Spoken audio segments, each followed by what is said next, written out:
running joke in my family is a kid who hated running in any activity whatsoever is now the first one in the family to run a full marathon. You don't see a lot of 300-pound 80-year-old guys.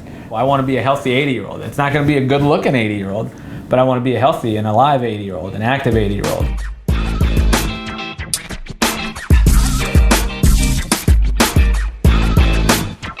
I'm Victor Perea, and this is my LVB success story. Kind of cliche, but my whole life growing up, I was the kind of chubby middle kid. Older brother played competitive soccer, little sister gymnast, Air Force Academy, and I was just the bench warming kid that hated running laps in soccer and did everything to get out of physical activity. And then most of my adult life, tried to get in shape. I'd lose 40, 50, 60 pounds.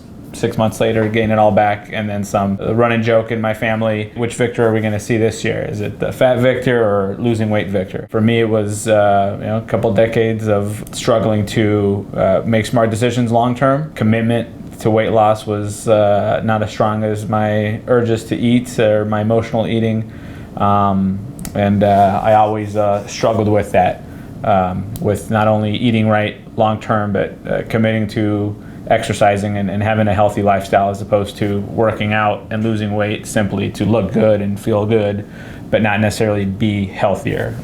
So that was my biggest struggle.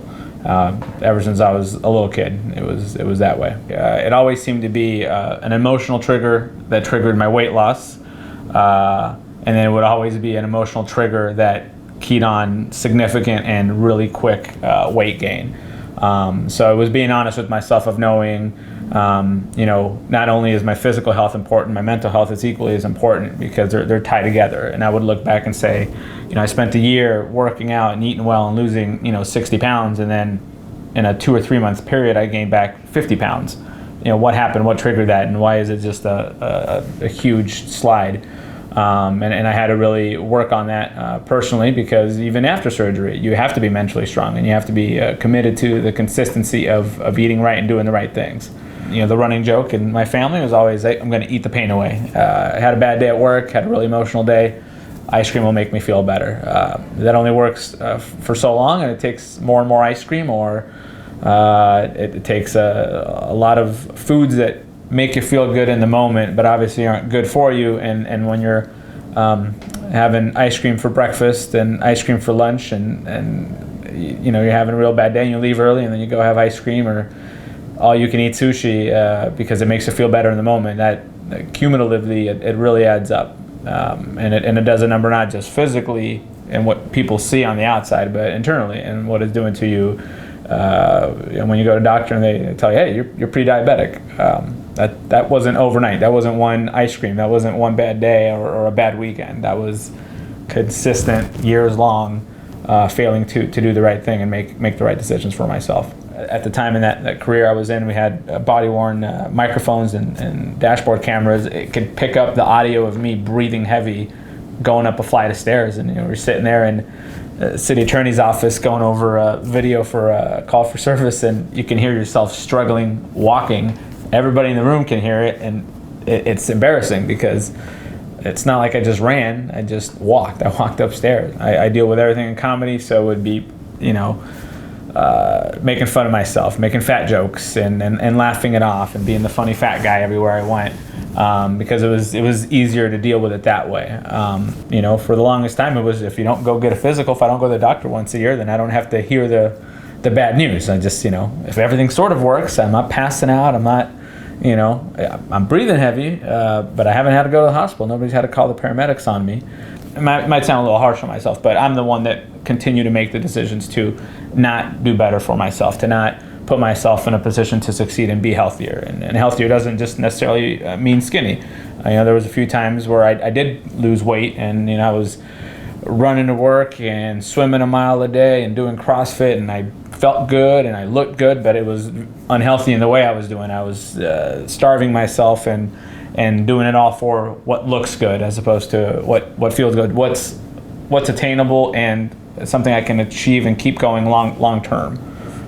The doctor telling me, hey, this is the reality of your blood work, here's where your blood pressure's at, here's what's happening to your internal organs, and knowing that, hey, I want to be there for our next child, just like I've been there for my current daughter, knowing that, hey, if either of them choose to have children, and I'm fortunate enough maybe to be a grandfather one day, I want to be active. My daughters were the motivating factor. If I love my daughter and I love my future child like I say I do and I will, why not do this for them? My children or grandchildren aren't going to ask, hey, did you have surgery to help you with that? Or they don't care. If I'm alive and healthy, if my wife and I are retired and traveling, I was going to look back and say, hey, did you have surgery or did you do it 100% on your own? I do not like the idea of surgery, but I took it very seriously as a necessary thing, and I felt very comfortable in the hands of Dr. Hanna and everybody here at the Las Vegas Bariatrics. It really came down to reputation. Dr. Hanna was not just reputable with bariatric surgery, but outside of bariatric surgery, he had a good reputation. Dr. Hanna was really good about answering any questions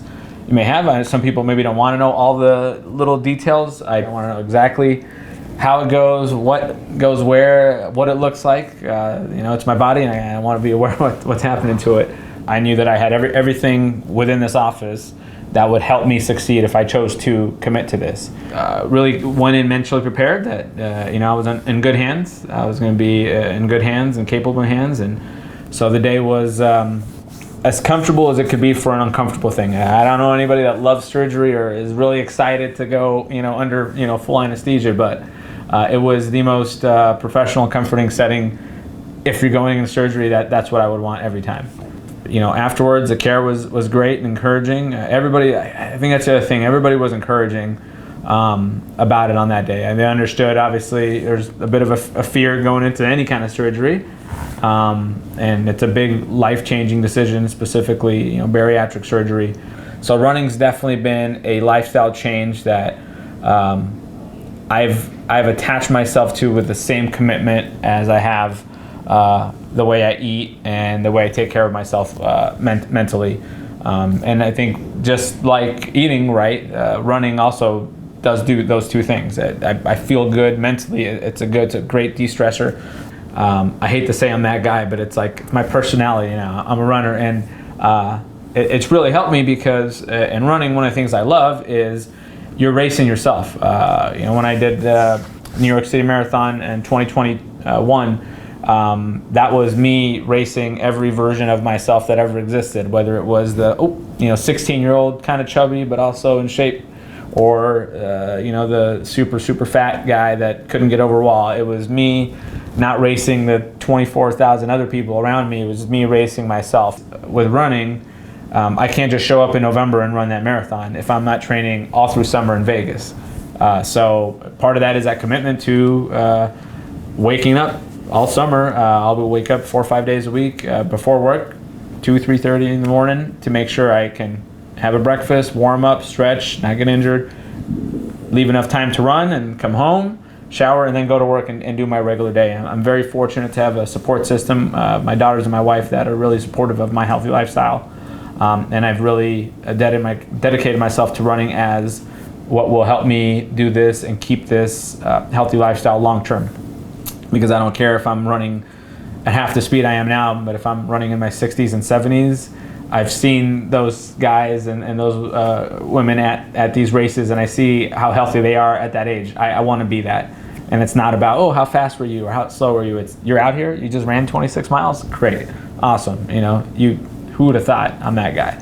This does not solve your problems forever and ever, but it's going to give you the tools that if you commit to consistency, you can make this weight loss last forever. It's not about losing weight for a year or a few months. It is, hey, check with me in 10 years. I want to make sure this is where I'm at in 10 years. And I've been very fortunate to feel that that's the path I'm on, almost 3.5 years out, and I'm still losing weight. I'm still making gains. I get to wear medium Lululemon shorts. All those things give me the confidence that I'm on the right track. And it's also, I think, a commitment, not just, like I said earlier, not just a commitment to consistency, but it's the idea that part of my life, that emotional eating to the point of harming myself with bad physical conditions because of my overeating, that's done. It's not coming back. I'm not going to allow that to come back, and bariatric surgery is one of the tools that allowed me to absolutely know, hey, you've got support. It's not just on you. It is on you to make consistent decisions long term, but you've got